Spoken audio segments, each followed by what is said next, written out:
Hello guys and welcome to our channel. We all are aware of the fact that in the past few years, Saudi Arabia's agriculture development is astonishing. Large areas of the desert have been turned into agricultural fields. This transformation can definitely be called a major accomplishment for a country, especially when the country receives an average of about 4 inches of rain a year. In today's video, we're going to tell you how and why Saudi Arabia is turning its deserts into huge farmlands. So, stick with us and let's dive into today's video. Saudi Arabia is called as a desert kingdom. The country's wealth soared when oil was discovered. It utilizes billions of dollars of oil earnings to fuel many aspects of its economy and the lives of its citizens. One of these elements is the kingdom's food supply, which imports more than 80% of its required food using oil revenue. Approximately just 1.5% of Saudi Arabia's land area is arable. And what agriculture the nation does have consumes 80% of the country's limited water supply. While the kingdom is now food secure, agriculture in Saudi Arabia has been a key focus for those looking to increase the country's sustainability and mitigate the danger of global food supply network failures. The 1970s marked the beginning of serious agricultural development in the kingdom, and by the 1990s, Saudi Arabia was one of the largest wheat exporters in the world. Not just wheat, it also exports vegetables, fruits, dairy, products, and dates. Now, just think of Saudi Arabia. What comes to your mind? A scorching sun, inhospitable climate, and endless sand dunes? But how does such a country become such a big exporter of wheat? If we dig into the details, there's something going on in the country. Now let's find out. The government launched an extensive program to promote modern farming technology, the reason being the establishment of irrigation networks, storage, and expert facilities. Also, to encourage agriculture research and training institutions. Huge circular greeneries are all across the country, and they are farmable in the middle of the desert as well. Surprisingly, in the past 60 years, Saudi Arabia has transformed 24,000 square kilometers of desert into fertile lands. About 10,000 years ago, Saudi Arabia was a land of rolling grasslands and forests watered by torrential monsoon rains. But now engineers have tapped this ancient water to meet the water needs of the country. This fossil water was trapped in aquifers as deep as 1 kilometer below the ground. These tactics paid off well. Saudi Arabia used this water for farming and milk production on a large scale. Conservation of energy and water isn't needed for a proper irrigation system. One of the best ways for this purpose was the century pivot irrigation method. Luckily, Saudi Arabia used that. This method was created by a farmer from Colorado named Frank Zybach.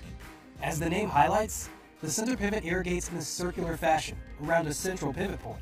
Not just water, but these pivots are capable of supplying herbicides and chemical fertilizers. So by using a single piece of machinery, the overall efficiency of the irrigation system was improved. Saudi Arabia has been building central pivot systems for 50 years. But Arabian Peninsula receives very little rainfall. The aquifers have nearly emptied. When we talk about the western mountainous region of Saudi Arabia, most rainfall flows back to the sea unused. This means Saudi Arabia is suffering from water loss, and this also affects the agriculture. But to meet the needs of its people, Saudi Arabia plans smartly and has brought agricultural lands in US, Indonesia, Argentina, and other African countries. If we look into history, when urbanization and modernization increased, the government made the Bedouin tribes to settle in one place, and due to overgrazing there, the fertile lands were converted into rocky desert. So, 2 royal Saudi princesses initiated a development project in these areas. That was led by Harvard University bioethics, Mona Hamdi, and Stanford University permaculturalist Neil Speckman. They lived among Bedouin communities for 8 years and built rock terraces, checked dams and shallow ditches in the land to trap water. Unfortunately, the funding was cut in 2016, and the whole project was in danger. But in 2018 and 2019, rain fell again, and the whole area turned into a savanna. The mountain terraces trapped water and gave life to the soil. After that comes another project. The country launched the Al-Baida project to manage the floodwater that was directly going to the sea unused. If the entire west coast is covered under the project, then 30 million acres can be transformed into agricultural lands. But this will cost billions of dollars in time. Positively, the agricultural capacity of Saudi Arabia could be multiplied by a minimum of 6 times, which will increase the GDP up to 5%. It will be helpful to reverse desertification, as carbon gases will again be fixed to fertile soil, and this will result in rainfall in the region. To supply the population with fresh water, Saudi Arabia is using another tactic. That is to use desalination plants to desalinate the seawater into fresh water. One method for desalination is by using thermal gases, and the other is by membrane-based reverse osmosis, which runs by using electricity. This electricity is harnessed by nuclear power. So before you get confused, let's simplify it. To make a land green, we need water, and for water, we need to desalinate it. For desalination, nuclear energy is required. All of this is interconnected. Facilities have also been put into place to treat urban and industrial runoff. For agricultural irrigation, liquid nano clay, or LNC, serves as another important tactic. This is being used nowadays that can save water consumption by 50%, but it is quite expensive.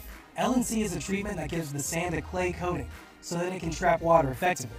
Saudi Arabia has also allocated financial resources for agricultural research purposes to further improve its agricultural system.